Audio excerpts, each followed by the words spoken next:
안녕하세요. 어린 양을 따르는 어린 양 미양교회 개굴입니다. 안녕하세요. 어린 양을 다루는 어린 양 토끼입니다.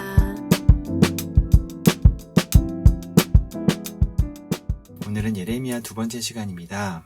1장 4절부터 19절까지 부르심과 보호하심은 완전히 하나이다 라는 제목으로 예레미야의 말씀 가지고 함께 이야기해 보겠습니다. 토끼님은 오늘 어떤 이야기 나눠주실 건가요? 오늘 본문에서의 가장 핵심적인 주제가 부르심과 보호하심은 하나라는 이야기잖아요. 네. 그래서 사람들이 부르심과 보호하심을 따로 생각해서 부르심은 좀 피하고 싶어하고 네. 보호하심만 받고 싶어하는 네. 이런 신앙을 약간 비판하면서 네. 우리가 부르심과 보호하심이 하나라는 걸 알아야 된다. 네. 이런 내용을 전하고 있는 것 같아요. 네.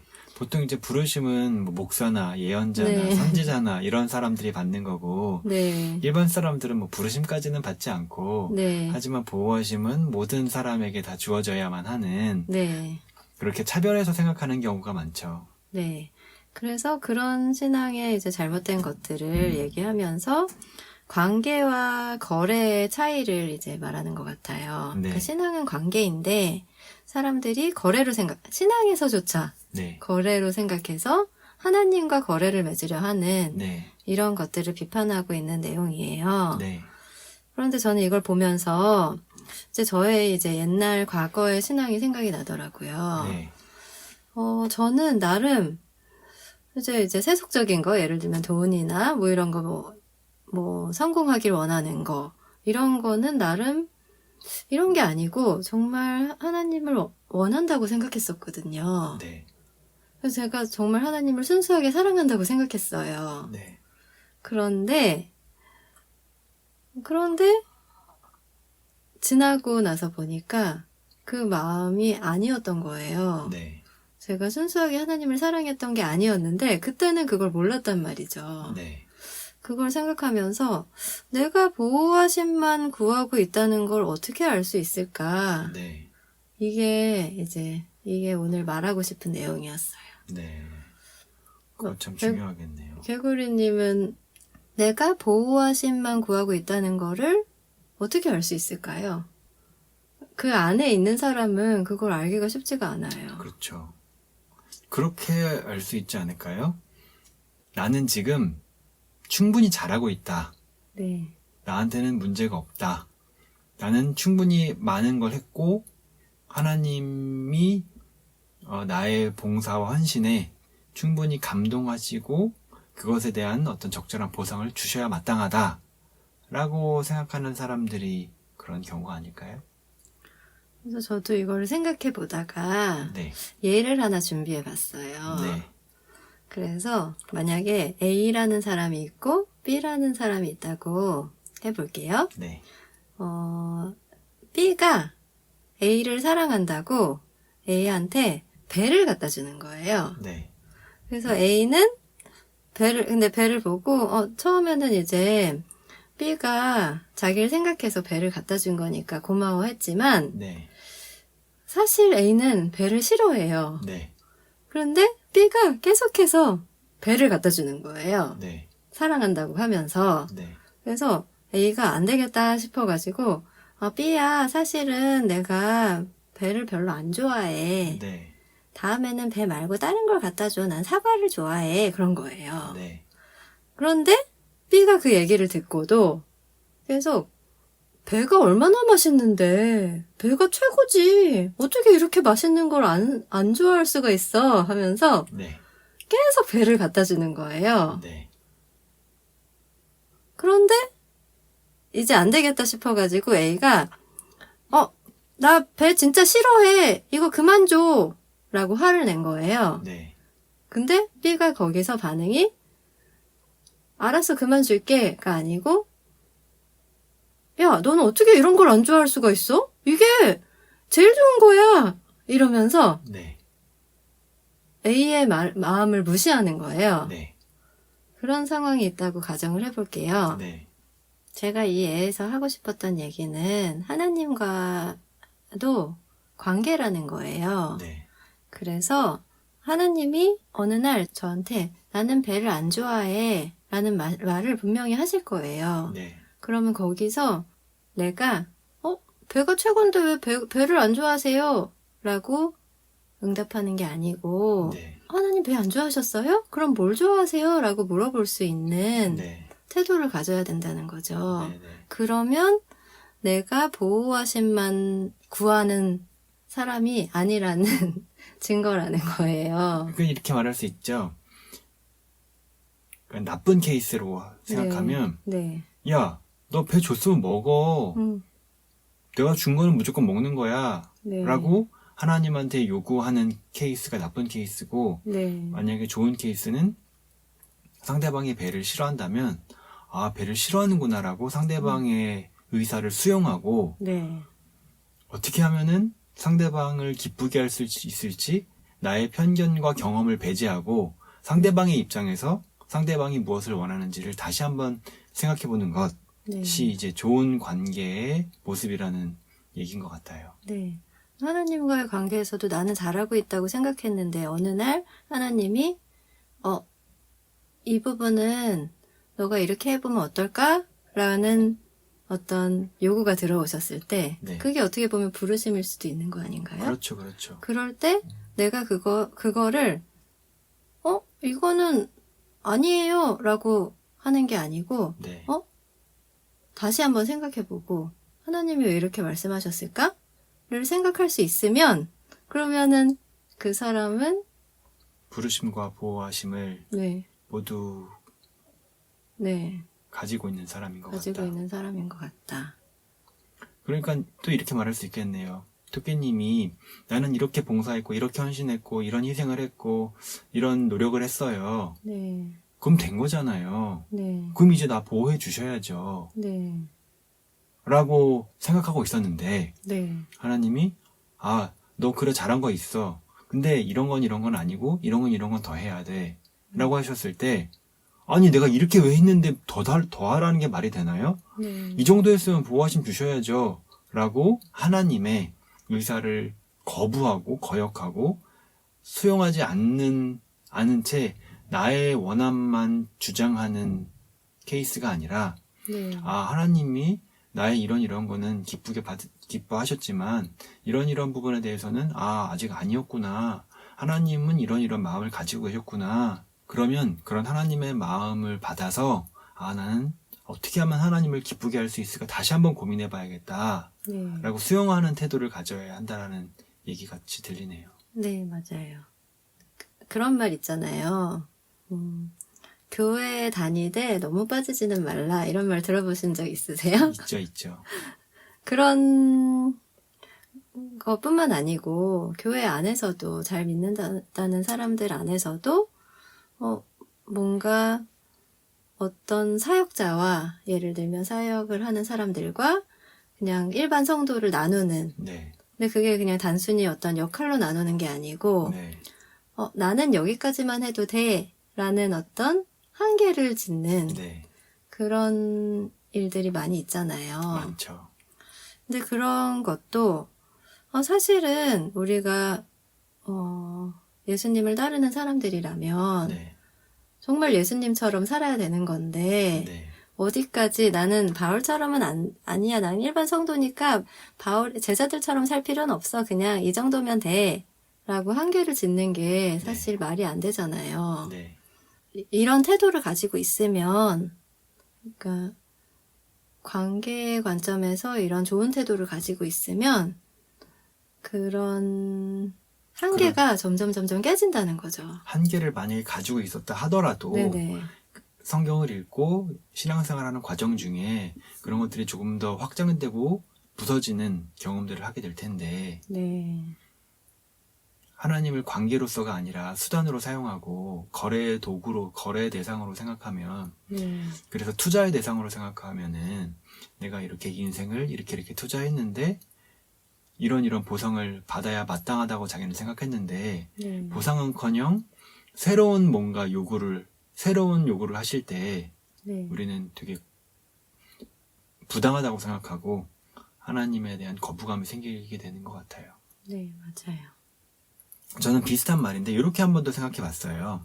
네, 부르심과 보호하심은 다른 말로 하면 의무와 권리라고 바꿔서 생각해 보면 어떨까 싶어요. 네, 부부관계에도 의무와 권리가 항상 동시에 주어지잖아요. 모든 관계가 마찬가지지만. 네, 그래서 의무라 한다면은 뭐 다른 사람과 어떤 성적인 관계를 맺지 않는 것이 의무가 되어 있고, 네, 권리라고 한다면은 상대방에 대한 사랑을 받을 수 있는 권리, 이런 게 이제 부부관계에서 권리가 될 텐데, 네, 결혼은 하는데 부부관계인데 누군가는 권리만 갖고 의무는 없는 경우나 반대로 의무만 있고 권리는 없는 경우라고 한다면은 네. 그걸 어떻게 부부관계라고 하겠어요? 근데 실제로는 네. 그런 관계를 맺고 있는 부부가 있죠. 네.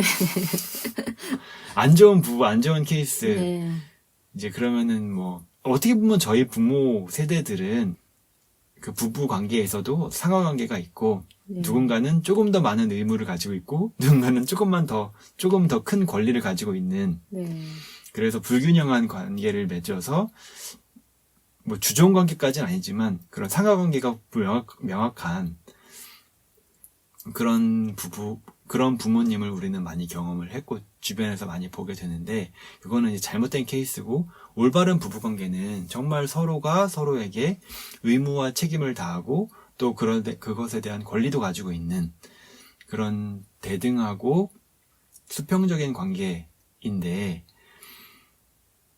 당연히 하나님과의 관계에서도 물론 하나님은 주시고 우리는 종이고 하나님은 신이시고 우리는 인간이라는 그런 차이가 있지만, 관계라는 측면에서는 우리도 하나님께 보호하심을 받을 권리, 하나님의 자녀로서 보호를 받을 권리가 있음에 동시에 하나님은 우리의 부모로서, 아버지로서 하나님의 요구에 합당하게 응할 의무도 당연히 주어지는 거라고 생각합니다. 근데 만약에 우리가 하나님이 우리에게 요구하시는 의무를 하나님이 우리에게 무엇을 요구하시느냐에 의해 결정되는 것이 아니라 내가 무엇을 하고 싶으냐에 의해 결정된다면 네. 그거는 의무라고 보기 어렵죠. 네. 그런 점에서 많은 경우에 부르심과 보호하심을 구분해서 생각하는 경우가 많은데, 정말로 바른 관계고 온전한 관계라면 부르심과 보호하심은 언제나 함께 가는 거고 의무와 책임은 언제나 함께 가는 거고, 그걸 구분짓는 순간 그 관계는 깨지고 그 관계는 수직적이고 권력 관계가 생기고 폭력적인 관계가 맺어질 수밖에 없는, 강압과 억눌림이 나타날 수밖에 없는, 그래서 위에 있는 사람은 폭력을 쓰게 되고 아래에 있는 사람은 그 폭력을 고스란히 받으면서 억울함이 생기는 그런 부정적인 관계가 되는 것 같습니다. 네. 그래서 제가 결론에서 하고 싶었던 이야기는 부르심에는 응답하지 않고 보호하심만 구했던 신앙을 비판했는데요. 마라, 신앙에서 떠나라 라는 게 아니라 보호하심도 구하고 부르심에도 응답하라 라는 이야기를 좀 꼭 드리고 싶었어요. 부르심에 응답한다는 게 뭐 꼭 목사가 되고 선교사가 되고 막 희생을 하고 헌신을 하고 단순히 그런 말이 아니라, 하나님은 어떤 분이시고 하나님은 무엇을 원하시는지 성경을 통해 잘 알아보자는 거예요. 그 다음에 나머지 그 이후에 뭐 하나님이 원하시는 게 무엇인지, 하나님이 어떤 분이신지 알 때 하나님이 우리에게 무엇을 요구하시는지도 알게 되는데, 우리는 많은 경우에 그것에 대해서 고민하지 않고 그냥 교회에서 하라는 대로, 그냥 다른 사람들이 하는 대로, 그냥 좋은 게 좋은 거니까, 그러니까 뭐 구제는 좋은 거니까, 봉사는 좋은 거니까, 헌금은 좋은 거니까, 가난한 사람들을 도와주는 건 좋은 거니까 막연하게 이렇게 막 한단 말이에요. 근데 그거는 마치 아까 말했던 것처럼, 야, 사과는 좋은 거잖아, 배는 좋은 거잖아, 먹어봐, 맛있어. 근데 하나님이 난 배는 별로 안 좋아하는데, 야, 무슨 소리야, 배 좋은 건데 이걸 왜 안 먹어? 라고 내가 좋아하는 걸 마구 강요하고 강압하는 것과 다르지 않다는 거예요. 제가 신앙에 있어서 정말 중요하다고 생각하는 부분이 바로 이 부분인데,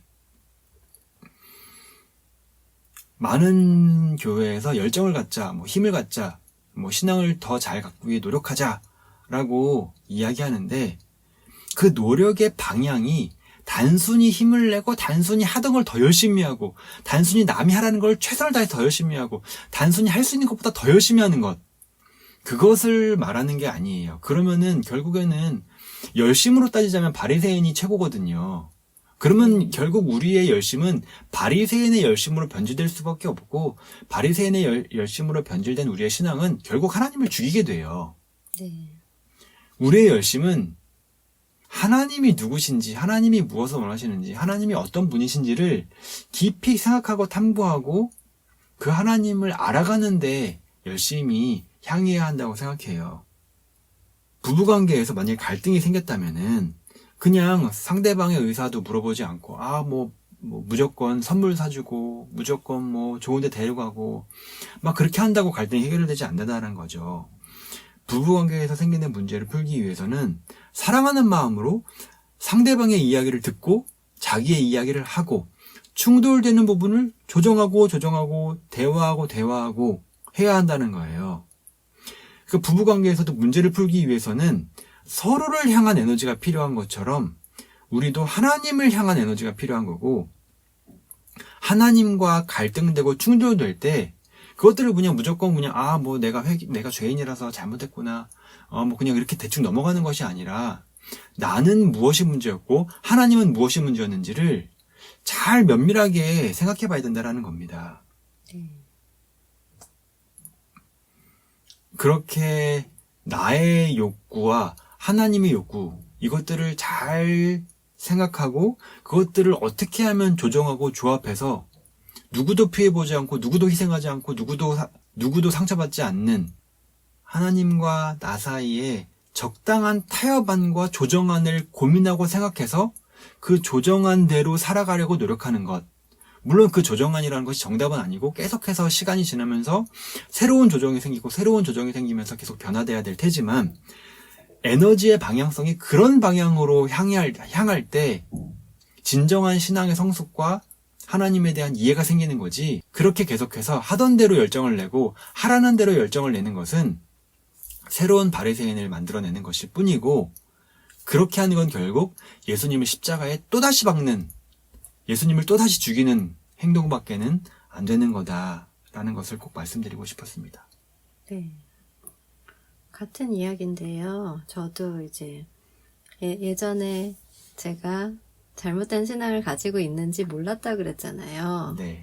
그러니까 결론적으로 제가 그때는 그런 태도였어요. 지금 개구리님이 말씀하신 것처럼 하나님 말씀해 주세요. 제가 하겠습니다. 이런 태도였던 것 같아요. 네. 근데 그 태도가 저는 문제가 있다고 생각을 못했어요. 어떻게 보면은 그냥 그 찬양에도 많이 나오는 맞아요. 하나님이 시키시면 다 하겠습니다. 이런 태도잖아요. 네. 그래서 저는 그게 문제가 있다고 생각을 못했는데 어떻게 보면 주체성이 없는 거죠. 네. 제가 하나님과의 관계를 맺는 게 아니고 하나님은 저 높이 올려두고 네. 하나님이 시키면 하겠다라는 건데 이게 가만 자세히 살펴보면 하나님을 저 위에 올려둔 게 아니고 하나님이 시키는 거 다 하겠다. 다 하고 나면은 그 다음엔 내가 원하는 걸 보호하심을 얻겠지. 네. 이런 태도가 숨겨져 있는 거더라고요. 맞아요. 그러니까 내가 하라는 거 내가 다 할 테니까 너는 내가 원하는 거 다 내놔. 라는 거죠. 그러니까 이건 그냥 지나가는 말로 하는 건데 제가 어디서 들었는데 그 옛날 사람들이 용을 약간 신처럼 생각했잖아요. 네. 그래서 농사를 지을 때 이제 비가 와야 되는데 용하고 비슷한 동물들, 예를 들면 도롱뇽, 뭐 도마뱀 이런 애들한테 뭔가 제사를 지낼 것 같은데 그게 아니고 묶어두고 가둬두고 너 비 안 내려주면 너 안 풀어준다? 이렇게 협박을 했다는 거예요. 네. 그러니까 용한테 비를 내리게 해달라는 거를 이제 표현을 할 때 그런 식으로 이제 협박을 했다고 하더라고요. 네. 그런 식으로 우리가, 그거는 이제 좀 극단적인 예지만, 하나님한테도 그렇게 알게 모르게 그렇게 하고 있는 경우가 많은 것 같아요. 정말 많죠. 우리가 원하는 거 얻기 위해서 뭐 금식을 한다고 해서 하나님이 기도를 응답할 때까지 계속 기도한다. 라는 거는 굉장히 폭력적인 거죠. 그래서 하나님을 좀 저 위에 높은 데다 두고 하나님은 되게 절대적인 분 이렇게 놓는 신앙의 태도가 별로 좋지 않은 것 같아요. 네. 하나님은 관계 맺을 수 있는 네. 분이라고 생각을 하는 게 필요할 것 같아요. 계속 상호작용하고 네. 하나님의 의사를 물어보고 네. 그러니까 묻는다라는 게 뭐 직접 물어봐서 듣는다라는 게 아니라 네. 분명히 성경이 하나님이 어떤 분이신지 나와 있고 네. 성경을 통해서 하나님은 우리에게 말씀하시기 때문에 네. 하나님은 분명히 우리에게 원하시는 게 있거든요. 네. 그리고 우리도 하나님께 원하시는 게 있어요. 네. 근데 그 중에 하나님의 원하시는 바는 옳죠. 다 옳은데 네. 그것들을 이 현실 속에서 어떻게 적용할까에 대해서는 네. 정말 여러 가지 고민을 해야 하는데 그런 고민 속에서 그럼 나의 욕구는 완전히 배제해야 되냐? 아니라는 거예요. 나의 욕구도 욕구 있는 그대로 존중할 수 있어야 돼요. 네. 근데 그 하나님의 욕구와 나의 욕구를 어떤 점에서 한 발짝 물러가면서 어떤 점에서 한 발짝 나아가면서 서로 조정하고 합의해서 정말 더 현실적이고 모두를 위할 수 있는 대안을 낼 수 있느냐 없느냐를 떠나서 내기 위해서 고민해야 되는데 그런 고민 없이 나는 무조건 틀렸으니까 나를 완전히 배제하고 하나님 뜻대로만 하자라는 사람도 있고 어떤 사람은 하나님 뜻이 뭔지 모르니까 일단 내가 하고 싶은 대로 다 해보자 라고 생각하는 사람도 있는데 네. 그래서 세속주의가 생기기도 하고 그래서 금욕주의가 생기기도 하고 여러 가지 다양한 왜곡들이 생기는데 그런 것이 아니라 신앙은 끊임없이 상호작용하는 거라는 것이 네. 신앙에서 정말 중요한 부분이라고 생각하고 바리새인의 문제는 상호작용하지 않았다라는 것 그것이 하나님의 뜻이라 할지라도 성경에 나온 것을 고집했다라는 거 네. 그게 저는 예수님을 죽이게 되기까지 한 가장 심각한 문제라고 생각합니다. 네. 그래서 오늘 본문으로 다시 돌아와서 예레미야 얘기가 여기 나오는데요. 여기 한번 읽어볼게요. 예레미야도 계속된 공격 때문에 지친다. 그래서 폭력 고발과 파멸 외침을 그만두고 싶어 한다. 하지만 멈출 수가 없다. 왜냐하면 하나님에 대한 사랑이 뼛속에서부터 불타오르기 때문이다. 세상의 공격보다 하나님을 향한 사랑이 더 크기 때문이다. 그래서 우리는 하나님과의 관계를, 그러니까 성경에 나오는 인물들과 하나님과의 관계도 하나님은 시키고 예언자는 따르고 이런 형태로 생각하는 경우가 있는데 예레미야와 하나님과의 관계도 그런 관계가 아니고 서로 상호작용하는 관계였다는 거죠. 합의하고 조정하는 관계라는 거죠.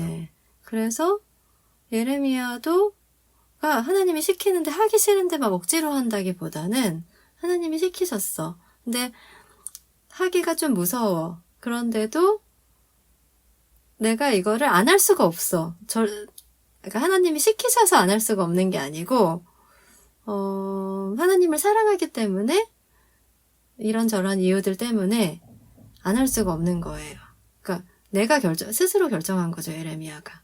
그래서 그런 많은 비난을 받으면서도 예언을 할 수 있었던 거고 성경 인물의 그런 부분을 우리가 좀 간과하고 있지 않나 이런 생각이 들어요. 그냥 무조건 성경에 나오는 인물들은 기계처럼 하나님 말씀에 무조건 복종한 것처럼 저희가 상상하고 있지 않나 싶습니다. 네.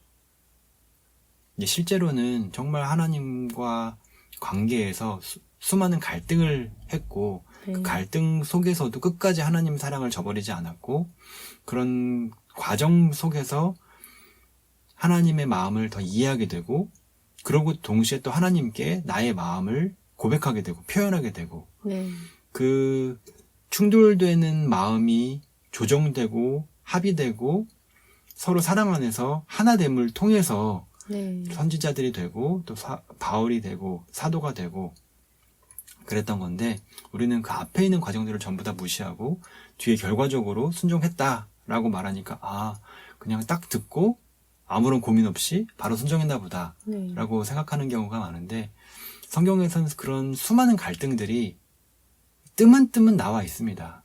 그래서 그런 흔적들을 보면은 선지자들이 정말 많이 고생했구나. 네. 내면의 갈등이 정말 많이 있었구나 라는 것을 저희는 알 수 있고 신앙이라는 것이 그렇게 그냥 한 번에 단순하게 순종하는 것이 아니라 어마어마한 상호작용을 통해서만이 이루어지는 것이라는 것을 저희가 좀 간접적으로 알게 되는 것 같습니다. 네. 부부 관계에서도 갈등이 없을 수가 없잖아요. 그렇죠. 하나님과의 관계에서도 갈등이 없을 수가 없는 것 같아요. 네. 갈등이 없다는 건 어떻게 보면 거짓말인 거죠. 탕자의 형처럼 맞아요. 그냥 모든 걸 다 지켰어. 나는 이제 아버지의 말을 모든 걸 다 지켰어. 라고 하는 거는 어떻게 보면 오히려 더 거짓말이에요. 맞아요. 우리가 나와도 갈등이 있단 말이에요. 네. 우리 내면의 갈등이 얼마나 많아요. 네. 오늘 밥을 먹어야 될 것인가 말아야 될 것인가, 오늘 운동을 해야 될 것인가 말아야 될 것인가, 운동 안 하고 쉬고 싶은데, 운동해야 되는데, 이러한 사소한 갈등부터 내면 한 사람이 있어도 갈등이 있는데 갈등을 가진 두 사람이 만나면은 얼마나 갈등이 생기겠으며 네. 내 안에 갈등이 있는데 나와 하나님이 만나는데 어떻게 갈등이 안 생길 수가 있겠어요. 네. 근데 그 갈등을 조정해 가는 과정이 네. 진짜 신앙인데 많은 경우 갈등은 신앙에서 벗어났다고 생각하는 경우가 많은 것 같아요. 그런 경우 많이 있잖아요. 부부들 중에 저는 남편들이 그런 경우를 많이 봤는데 아내가 뭔가를 요구를 하면 알겠어, 내가 들을게 하고 그냥 나는 그러니까 하나님이 뭘 말씀하시면 뭔가 제가 다 순종할게요 하고서 하는 것처럼 얘기를 다 들어줘요. 네. 들어주는데 결과적으로는 마음은 없는, 상대방을 존중하거나 배려하지 않는, 네. 갈등을 조정하기 위한 게 아니고 갈등을 그냥 묻어두기 위해서 외면하기 위해서 행동하는 네. 그런 경우는 오히려 더 안 좋은 것 같아요. 맞아요. 사람 사이에서도 그런 경험이 반복되면은 관계가 틀어지는 것처럼 신앙에서도 그런 경험이 계속 반복되면은 하나님이 누구신지를 잘 알지 못하게 되고 신앙의 의미를 좀 잊어버리게 되는 것 같습니다. 네. 나는 하나님을 위한다고 일을 했다고 하지만 그게 나는 이것도 순종했어 하고 하나씩 내 업적을 쌓는 거죠. 맞아요. 그러면 결국에는 하나님을 떠날 수밖에 없게 돼요. 네. 하나님과 관계가 끊어지게 됩니다. 그럼 오늘 이렇게 예레미야 2번째 시간 가져봤는데요. 더 자세한 내용은 미안교회 블로그에 가셔서 한번 찾아보시는 것도 좋을 것 같습니다. 한번 읽어보시면은 아마 재미있게 읽으실 것 같아요. 그럼 이렇게 오늘 방송은 마치도록 하겠습니다. 저는 어린 양을 따르는 어린 양 미안교회 개구리였습니다. 어린 양을 따르는 어린 양 토끼였습니다. 안녕히 계세요. 안녕히 계세요.